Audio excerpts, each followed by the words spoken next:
mengucap syukur untuk bulan baru April 2020. Shalom, selamat pagi jemaat Tuhan Yesus yang terkasih. Tidak ada satu orang pun berkata bahwa masa ini adalah masa yang gampang. Ini sungguh masa yang sulit untuk kita semua. Namun kita diberikan Tuhan Yesus bulan yang baru. Dan bulan yang baru ini tidak akan kita isi dengan ketakutan dan kecemasan, tetapi damai sejahtera di dalam Tuhan Yesus Kristus. Mari kita membaca firman Allah di dalam Markus 10 ayat 32 sampai 34 yang akan menjadi pusat perenungan firman Tuhan kita di hari Minggu ini. Mari kita satu dalam doa. Tuhan Yesus, terima kasih untuk keselamatan yang adalah anugerah yang terbesar dan terindah dari-Mu di dalam hidup kami ini. Terima kasih Tuhan, kami dapat berjalan bersama dengan Engkau di segala musim kehidupan kami. Dan saat ini kami hendak belajar firman Allah. Pimpin hamba-Mu dan kami semua yang akan bersama-sama membaca dan merenungkan firman Tuhan. Biarlah firman-Mu yang adalah kebenaran, yang adalah otoritas tertinggi, ya Tuhan Yesus, tertanam di dalam hati kami yang subur. Di dalam nama Tuhan Yesus kami berdoa. Amin. Firman Tuhan di dalam Markus pasal 10 ayat 32 sampai ayat yang ke-34 berbunyi, Yesus dan murid-muridnya sedang dalam perjalanan ke Yerusalem, dan Yesus berjalan di depan. Murid-murid merasa cemas dan juga orang-orang yang mengikuti dia dari belakang merasa takut. Sekali lagi Yesus memanggil ke-12 muridnya dan ia mulai mengatakan kepada mereka apa yang akan terjadi atas dirinya. Katanya, sekarang kita pergi ke Yerusalem dan anak manusia akan diserahkan kepada imam-imam, kepala dan ahli Taurat, dan mereka akan menjatuhi dia hukuman mati, dan mereka akan menyerahkan dia kepada bangsa-bangsa yang tidak mengenal Allah, dan ia akan diolok-olokkan, diludahi, disesat dan dibunuh, dan sesudah 3 hari ia akan bangkit. Demikianlah firman Tuhan. Amin. Sebelum peristiwa di dalam Markus 10 ayat 32 sampai 34, para murid Kristus sudah beberapa kali ketakutan. Dan ketakutan serta kecemasan sepertinya sudah terjadi berkali-kali, meskipun mereka dengan kepala sendiri melihat tidak ada gunanya takut dan cemas.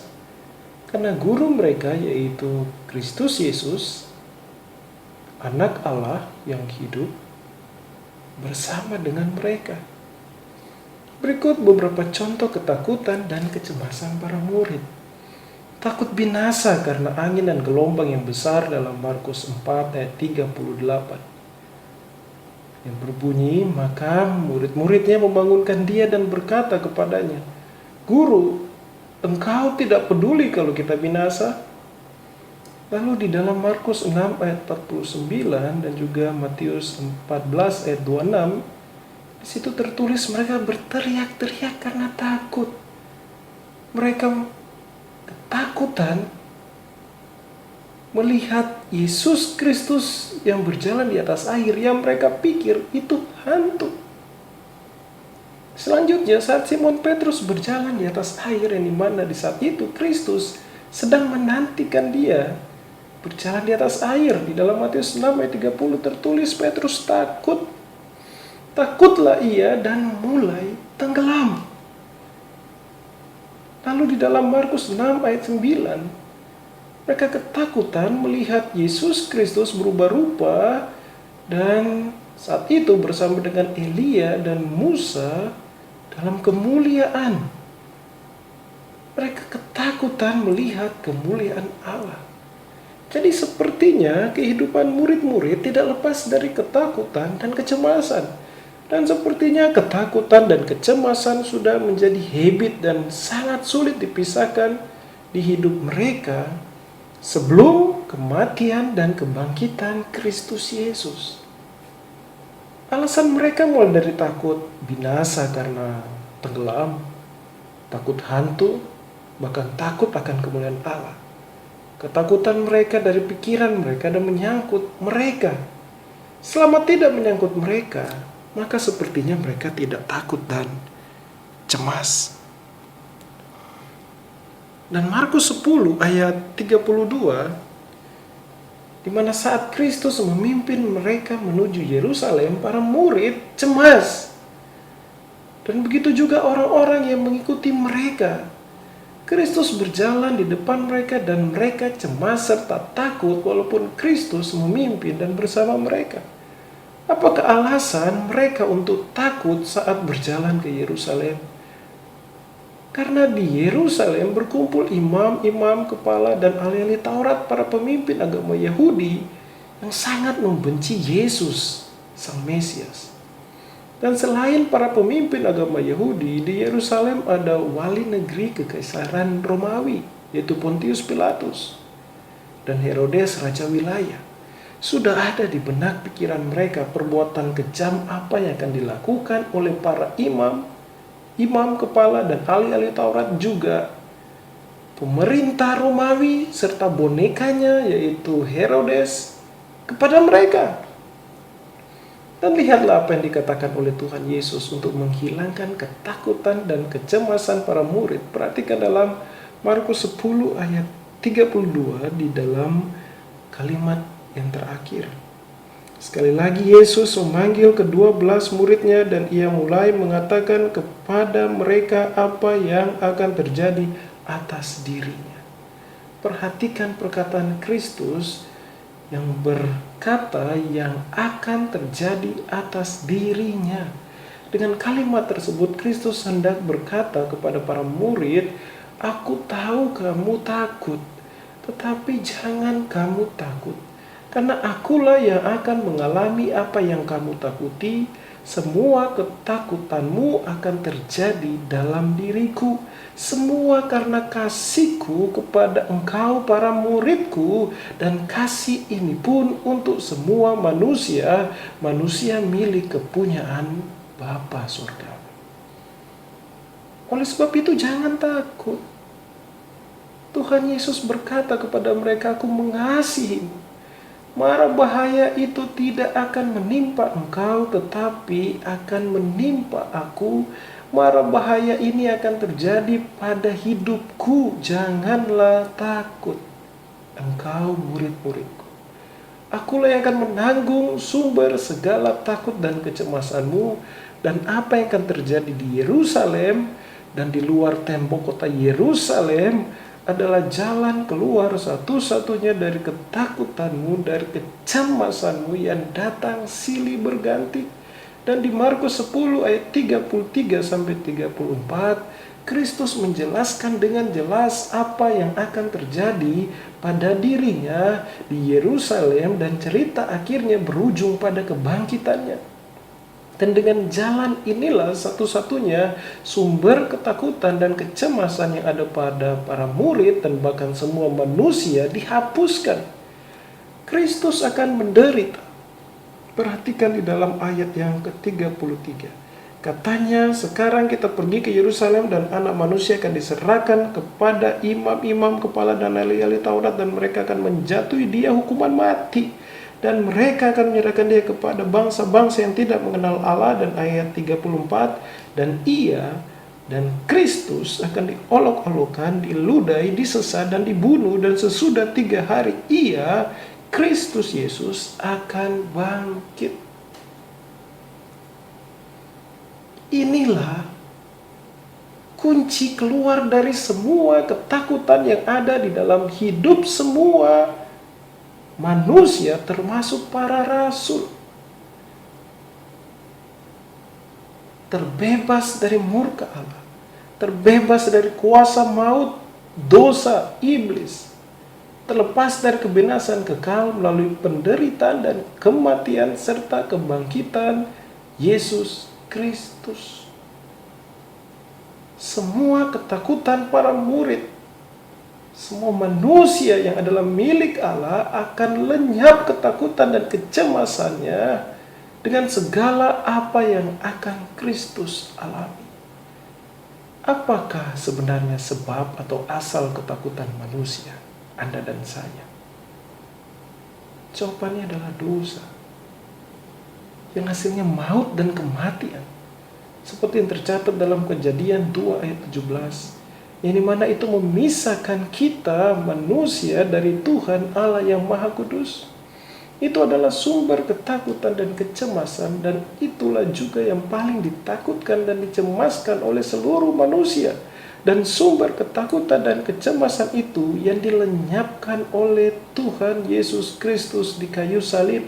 Kematiannya mengalahkan kematian kekal, kematian yang dikalahkan oleh Kristus Yesus melalui kematian dan kebangkitannya.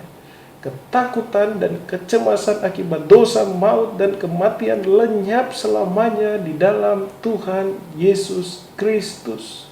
Saat Tuhan Yesus katakan apa yang terjadi pada dirinya di dalam Markus 10 ayat 33-34 kepada para murid, pada saat itu mereka tidak mengerti.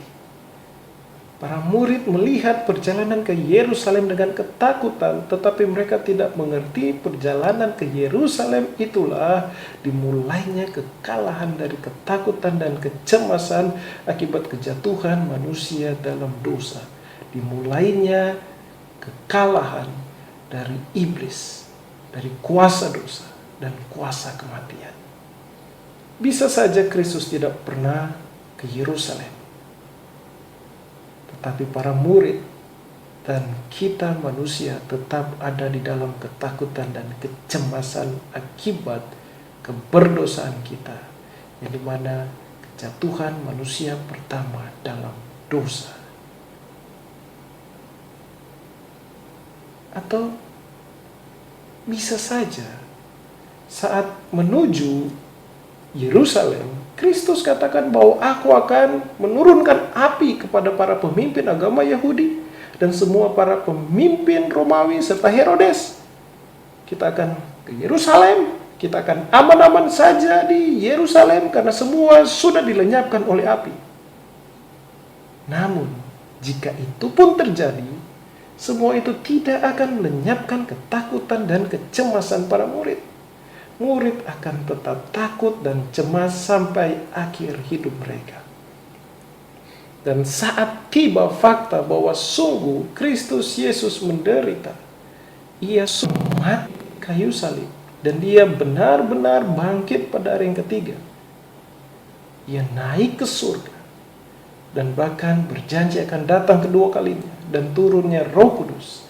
Maka lengkap sudah terbuka pengertian para murid mengenai apa yang Kristus katakan mengenai kematian dan kebangkitannya dari antara orang mati, seperti dikatakan di dalam Markus 10 ayat 33-34, di mana Kristus Yesus sungguh-sungguh mati di tangan prajurit Romawi dan sungguh-sungguh hidup pada hari yang ketiga. Dia bangkit mengalahkan kematian.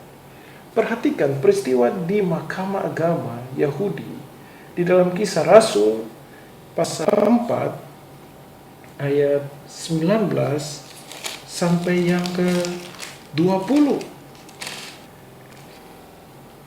Tetapi Petrus dan Yohanes menjawab mereka, "Silakan kamu putuskan sendiri manakah yang benar di hadapan Allah, taat kepada kamu atau taat kepada Allah. Sebab tidak mungkin bagi kami untuk tidak berkata-kata tentang apa yang telah kami lihat dan yang telah kami dengar."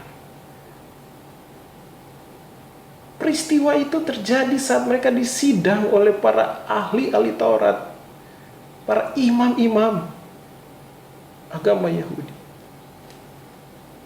Dan tidak ada lagi ketakutan dalam hidup mereka para rasul. Ketakutan ketakutan tidak lagi datang silih berganti di hidup para rasul. Yang ada adalah kasih akan Tuhan Yesus Kristus, ketaatan kepada Kristus Yesus, dan hidup mengasihi sesama dengan memberitakan Injil Tuhan Yesus Kristus yang adalah satu-satunya penghapus dosa manusia. Mereka semua dengan berani bersaksi tentang Kristus Yesus dan berani hidup di dalam dunia walaupun dengan berbagai kekurangan materi. Dan perhatikan firman Tuhan berikut ini yang menjadikan alasan mereka tidak lagi takut, tidak lagi cemas. Di dalam 1 Petrus pasalnya yang kedua ayat 24 sampai ayatnya yang ke-25. 1 Petrus pasal 2 ayat 24 sampai 25 berbunyi, ia sendiri telah memikul dosa kita di dalam tubuhnya di kayu salib, supaya kita yang telah mati terhadap dosa hidup untuk kebenaran. Oleh bilur-bilurnya kamu telah sembuh. Sebab dahulu kamu sesat seperti domba, tetapi sekarang kamu telah kembali kepada gembala dan pemelihara jiwamu. Dan di dalam 1 Yohanes pasal 4 ayat 18 sampai yang ke-19, di dalam kasih tidak ada ketakutan, kasih yang sempurna melenyapkan ketakutan, sebab ketakutan mengandung hukuman, dan barang siapa takut ia tidak sempurna di dalam kasih. Kita mengasihi karena Allah lebih dahulu mengasihi kita. Dan di dalam 1 Timotius pasalnya yang kedua ayatnya yang ke-5 sampai ayatnya yang ke-6, karena Allah itu esa dan esa pula dia yang menjadi pengantara antara Allah dan manusia, yaitu manusia Kristus Yesus, yang telah menyerahkan dirinya sebagai tebusan bagi semua manusia, itu kesaksian pada waktu yang ditentukan. Jadi tidak ada lagi ketakutan di hidup para murid. Dan bukan hanya untuk para murid Kristus saja yang adalah para rasul saat itu, tetapi juga bagi setiap murid Kristus Yesus yang percaya kepada Kristus Yesus di segala zaman dan di segala tempat. Namun sama seperti para murid, sebelum peristiwa kematian dan kebangkitan Kristus Yesus, yang dimana mereka selalu punya alasan untuk takut dan cemas, dan ketakutan serta kecemasan datang silih berganti. Begitu banyak orang berkata, saya tidak takut jika saya banyak uang. Saya tidak takut jika punya rumah atau apartemen sendiri. Saya tidak akan cemas jika punya pekerjaan yang bagus dan gaji yang besar. Saya tidak akan takut dan cemas jika seluruh keluarga saya ada jaminan kesehatan. Saya tidak lagi akan takut dan cemas jika saya tinggal di salah satu negara adidaya secara ekonomi dan militer. Namun nyatanya jika sudah dapat itu semua, apakah tetap tidak akan takut, tidak akan cemas? Jawabannya tidak. Pasti akan tetap takut, pasti akan tetap cemas. Selama manusia, Anda dan saya tidak mengalami langsung pertemuan pribadi dengan Tuhan Yesus Kristus dan karya penebusan darinya di dalam hidup kita, maka selama itu kita tidak akan selalu dipenuhi ketakutan dan kecemasan. Jika kita belum bertemu langsung dengan pribadi Tuhan Yesus Kristus dan karya penebusannya belum terjadi di dalam hidup kita, maka selama itu kita akan selalu dipenuhi ketakutan dan kecemasan. Dan ketakutan serta kecemasan itu sudah menjadi bagian kita manusia sejak lahir, karena kita semua telah berdosa dan telah kehilangan kemuliaan Allah. Kuasa gelap dan kuasa dosa serta iblis sudah mencekram kita sejak awal kehidupan kita di muka bumi, dan ketakutan serta kecemasan adalah buktinya. Ujung dari ketakutan dan kecemasan itu adalah kematian. Dan biasanya kebanyakan manusia akan sadar tentang ketakutan dan kecemasan mengenai kematian saat itu sangat dekat dengan kehidupannya. Perhatikan, saat COVID-19 masih jauh di Wuhan, China, apakah kita takut dengan COVID-19 yang dapat menyebabkan kematian? Jawabannya tidak. Karena kita berpikir itu masih jauh. Itu belum menyangkut tentang kita. Nah, saat ini COVID-19 sudah di negara kita. Maka mulailah kita takut. Mulailah kita dibayangi ketakutan dan kecemasan. Kita baru takut jika kengerian itu dekat di hidup kita.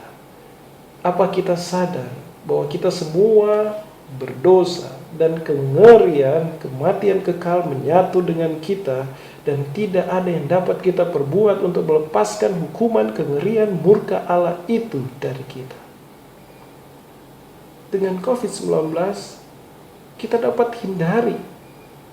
Caranya stay at home atau di rumah saja, atau social distancing atau physical distancing, atau dengan kata lain jaga jarak aman saat di tempat banyak orang ataupun di luar rumah. Tetapi hukuman kematian kekal akibat dosa yang sangat mengerikan itu, yaitu keterpisahan kekal dari Allah, siapakah yang dapat menghindarinya? Bukankah itu ketakutan dan kecemasan yang luar biasa? Sadarkah kita akan itu? Dan Kristus Yesus memberikan kunci keluar dari ketakutan dan kecemasan yang luar biasa itu, yaitu percaya kepadanya yang adalah satu-satunya korban penebus dosa kita, penebus salah kita di hadapan Allah yang Maha Kudus. Firman Tuhan Yesus adalah jalan keluar satu-satunya dari ketakutan dan kecemasan kita. Percaya kepada Tuhan Yesus Kristus adalah satu-satunya jalan keluar dari ketakutan akibat dosa, akibat kejatuhan nenek moyang pertama kita dalam dosa, yaitu Adam dan Hawa. Lihatlah yang Kristus Yesus katakan di dalam Yohanes 8, Yohanes pasal 8, ayatnya yang ke-51. Aku berkata kepadamu, sesungguhnya barang siapa menuruti firman-Ku, ia tidak akan mengalami maut sampai selama-lamanya. Dan di dalam Yohanes pasal 10 ayat yang ke-11, Akulah gembala yang baik memberikan nyawanya bagi domba-dombanya. Dan dalam ayat 14-15, akulah gembala yang baik dan aku mengenal domba-dombaku dan domba-dombaku mengenal aku, sama seperti Bapa mengenal aku dan aku mengenal Bapa, dan aku memberikan nyawaku bagi domba-dombaku. Semua perkataan yang sungguh dahsyat dan luar biasa itu sungguh benar dan pasti terjadi, karena itu keluar dari mulut Tuhan Yesus Kristus. Hanya di dalam Tuhan Yesus ada keselamatan kekal dari kematian kekal akibat dosa. Hanya di dalam Kristus Yesus kematian tubuh dan kematian kekal dikalahkan. Oleh sebab itu satu-satunya jalan keluar dari semua ketakutan dan kecemasan hanya di dalam Tuhan Yesus. Dan karena itu percayalah kepada Tuhan Yesus, bertobatlah kepada Allah dan keluarlah dari kehidupan sia-sia, dan jangan lagi tinggal dalam ketakutan dan kecemasan yang tidak membawa keuntungan apapun. Selama belum bertemu secara pribadi dengan pribadi Tuhan Allah Israel, Sang Penebus, yang menyatakan diri dalam Kristus Yesus, Anda dan saya akan selalu hidup dalam ketakutan dan kecemasan. Dosa yang adalah penyebab ketakutan dan kecemasan kita hanya dapat dihapuskan oleh Tuhan Yesus Kristus. Percayalah akan itu. Dengarlah firman Tuhan Yesus di dalam Yohanes 8 ayat 24. Karena itu tadi aku berkata kepadamu, bahwa kamu akan mati dalam dosamu, sebab jikalau kamu tidak percaya bahwa akulah dia, kamu akan mati dalam dosamu. Jika kita tidak percaya kepada Tuhan Yesus Kristus, kita akan mati dalam dosa kita. Kita akan mati di dalam ketakutan dan kecemasan kita. Adalah kasih karunia bertemu secara pribadi dengan Tuhan Yesus Kristus.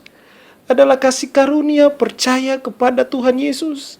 Adalah kasih karunia hidup dalam pertobatan kepada Allah Tritunggal. Ketahuilah bahwa Kristus Yesus telah menanggung seluruh sumber ketakutan dan kecemasan kita di dalam tubuhnya yang kudus di kayu salib. Dan ia telah bangkit mengalahkan dosa dan kematian yang adalah penyebab dari ketakutan dan kecemasan kita. Dosa itu memang nyata dan sudah masuk ke dalam dunia, sehingga kematian tubuh pasti mendatangi kita. Walaupun kita sudah percaya kepada Tuhan Yesus. Dan kedatangan kematian tubuh itu tidak akan kita tunggu dengan ketakutan dan kecemasan. Selama hidup di dunia ini, kita hidupi hidup baru ini yang dari Allah yang hidup di dalam iman, percaya, dan pertobatan kepada Tuhan Yesus Kristus, mengasihi Allah Tritunggal, dan di saat bersamaan hidup mengasihi sesama seperti kita mengasihi diri kita yang dikasihi oleh Allah. Dan di dalam semuanya hidup mentaati firman Allah bagi kemuliaan Allah. Biarlah kita hidup dalam kelegaan di dalam Kristus Yesus dengan semua tanggung jawab yang Ia berikan kepada kita selama hidup di dunia ini. Seluruh perkataan Tuhan Yesus terjadi, yaitu kebangkitannya dari antara orang mati.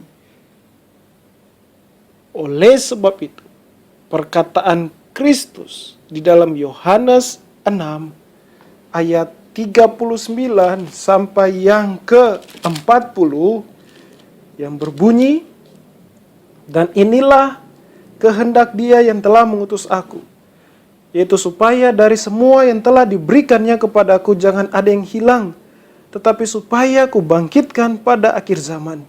Sebab inilah kehendak Bapa-Ku, yaitu supaya setiap orang yang melihat Anak dan yang percaya kepadanya beroleh hidup yang kekal, dan supaya aku membangkitkannya pada akhir zaman." Ini pasti terjadi, karena perkataan Kristus Yesus di dalam Markus 10 ayat 34, bahwa Ia akan bangkit pada hari yang ketiga setelah penderitaan dan kematiannya, itu sungguh terjadi. Kristus bangkit. Oleh sebab itu apa yang Ia katakan di dalam Yohanes 6 ayat 39 sampai 40 pasti terjadi bagi Anda dan saya yang percaya kepada Tuhan Yesus Kristus. Bahwa kita yang percaya kepada Tuhan Yesus Kristus, suatu hari nanti akan dikumpulkan bersama dengan Dia, dengan tubuh yang baru yang dibangkitkan, dan akan selamanya bersama dengan Kristus saat Ia datang kedua kalinya dan membawa kita masuk ke dalam kerajaannya. Bukankah itu indah? Bukankah itu dahsyat? Setiap orang yang percaya kepada Tuhan Yesus, ketahuilah, ketakutan dan kecemasan bukanlah bagian hidup ini. Tetapi yang menjadi bagian hidup kita adalah damai sejahtera dan kebahagiaan dari Tuhan Yesus Kristus.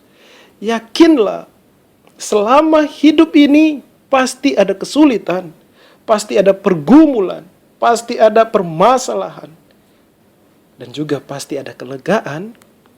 Tetapi saat masa-masa sulit datang, saat masa-masa yang di luar dari apa yang kita harapkan, serahkanlah kekhawatiran kita kepada Allah yang hidup. Seperti dikatakan dalam 1 Petrus 5 ayat 7. Masuklah dalam doa. Berdoalah senantiasa.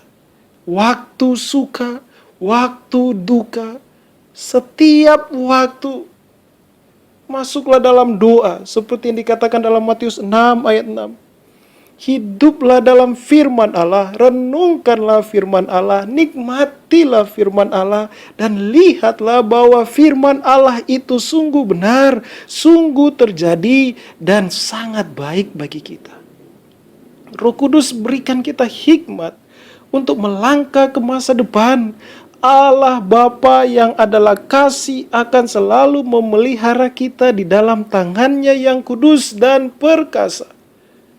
Sebagai orang yang percaya kepada Tuhan Yesus Kristus, jangan sekali-kali landaskan alasan untuk tidak takut, untuk tidak cemas, dengan alasan karena kebutuhan hidup kita atau hidupku atau hidup Anda sudah tercukupi. Atau tidak takut karena ada pekerjaan dengan gaji yang besar. Dan jangan berkata aku tidak takut karena sudah memiliki apa yang dunia impikan. Itu bukan alasan untuk tidak takut dan cemas. Tetapi alasan untuk tidak takut adalah karena menerima kasih karunia Tuhan Yesus Kristus di dalam hidup kita yang berdosa ini. Karena kita dibawa di dalam iman, percaya, dan pertobatan kepada Tuhan Yesus Kristus. Dan tergenapinya firman Tuhan Yesus bahwa Ia bersama kita selamanya dan tidak akan pernah meninggalkan kita. Ingatlah, Kristus Yesus tidak menjawab ketakutan dan kecemasan kita di masa saat ini, khususnya di masa wabah COVID-19, dengan gaji yang besar, dengan bisnis atau pekerjaan yang baik, dengan memiliki rumah atau apartemen pribadi, punya jaminan kesehatan, ataupun punya koneksi dengan orang kuat, sehingga jika terjadi sesuatu yang darurat, karena wabah ini, kita punya koneksi orang kuat, jadi kita tidak takut. Atau keampuhan tubuh kita tidak kena penyakit termasuk COVID-19. Ataupun saat kita bangun pagi, wabah COVID-19 sudah selesai. Tuhan tidak menjawab dengan cara seperti apa yang kita pikirkan. Karena pasti kita ingin wabah ini cepat selesai, dan besok pagi kita bangun wabah ini sudah selesai. Tetapi syukur kepada Allah, bukan seperti itulah, bukan seperti pikiran kita, Allah menjawab ketakutan dan kecemasan. Tetapi Allah Tritunggal menjawabnya dengan darah Tuhan Yesus Kristus yang kudus, yang tercurah, dan kebangkitannya dari antara orang mati, sebagai jaminan dihapusnya dosa kita, dan kita memiliki jalan masuk ke dalam kerajaan Allah dan hidup kekal bersamanya selamanya. Apakah setelah wabah COVID-19 ini selesai, kita akan hilang takut dan kecemasan? Jika tidak di dalam Tuhan Yesus, ketakutan dan kecemasan akan datang lagi. Jika kita masih hidup saat ini, karena Allah hendak membawa kita untuk mengalami Kristus Yesus. Perhatikan baik-baik. Jika tidak ada wabah COVID-19, kita semakin jauh dengan segala impian dan mimpi kita untuk menggenggam dunia ini. Namun dengan wabah COVID-19 ini, kita dibawa masuk mengalami Sang Juru Selamat yang hidup, yang mengasihi kita, Tuhan Yesus Kristus. Di saat ini, kita dibawa untuk belajar bersandar penuh kepada Tuhan Yesus dan firman-Nya. Dan bukan kepada dunia ini yang pasti lenyap. Dengan kerendahan hati, kita lepaskan seluruh impian kita untuk menggenggam seluruh kenyamanan dunia ini dan menggantikannya dengan menggenggam firman Allah yang kekal dan menghidupkan. Hanya di dalam Tuhan Yesus ada damai sejahtera, ada kebahagiaan abadi, dan di dalam Kristus Yesus, hidup ini tidak lagi dipenuhi ketakutan dan kecemasan akan masa kini dan masa depan selama kita masih diberi nafas hidup di dunia ini. Oleh sebab itu, hai orang Kristen, jangan hidup dalam ketakutan, jangan hidup dalam kecemasan. Allah Tritunggal dengan caranya di luar logika kita akan memelihara hidup kita sampai kita masuk ke dalam kerajaannya yang kekal. Percayalah kepada Tuhan Yesus. Bertobatlah dalam namanya dan berjalanlah bersama Tuhan Yesus hari lepas hari. Di dalam Tuhan Yesus, apa yang namanya maut, apa yang namanya alam neraka, itu bukan lagi tempat kita. Oleh sebab itu, untuk apa takut dan cemas? Di dalam Yesus Kristus tidak ada satupun kuasa yang dapat menyentuh kita. Oleh sebab itu, untuk apa takut dan cemas? Iblis dan kuasa kegelapan tidak berdaya di hadapan Kristus Yesus. Dan sesuai firman-Nya, Tuhan Yesus Kristus hadir di dalam setiap orang yang percaya kepadanya, Anda dan saya yang percaya kepadanya, dan bersama dengan kita sampai kita masuk ke dalam kerajaan Allah, sampai kita menutup mata kita, dan kita akan bertemu dengan Sang Juru Selamat, Allah yang hidup. Hidup kita sungguh tenang di dalam Kristus Yesus. Oleh sebab itu, jangan takut dan jangan cemas. Tuhan Yesus mengalahkan kematian kekal, Ia mengalahkan iblis, Ia mengalahkan alam maut, dan Kristus Yesus yang adalah Allah, yang adalah Raja dari segalanya, bersama kita selamanya. Apa yang kita takutkan dan cemaskan? Firman Allah berikut ini menghibur dan menguatkan kita dalam menjalani setiap masa kehidupan kita. Dan memberitahukan kepada kita bahwa hanya di dalam Tuhan Yesus Kristus tidak ada ketakutan, tidak ada kecemasan. Dan hanya di dalam iman percaya kepada Tuhan Yesus, kita tidak lagi hidup silih berganti dalam ketakutan dan kecemasan. Saat ini dan sampai Tuhan Yesus panggil kita pulang. Dengarkan firman Tuhan di dalam 2 Timotius 1 ayat 7. Sebab Allah memberikan kepada kita bukan roh ketakutan, melainkan roh yang membangkitkan kekuatan, kasih, dan ketertiban. Dan di dalam Roma 8 ayat 35 sampai yang ke-39, siapakah yang akan memisahkan kita dari kasih Kristus? Penindasan atau kesesakan atau penganiayaan atau kelaparan atau ketelanjangan atau bahaya atau pedang? Seperti ada tertulis, oleh karena engkau kami ada dalam bahaya maut sepanjang hari. Kami telah dianggap sebagai domba-domba sembelihan.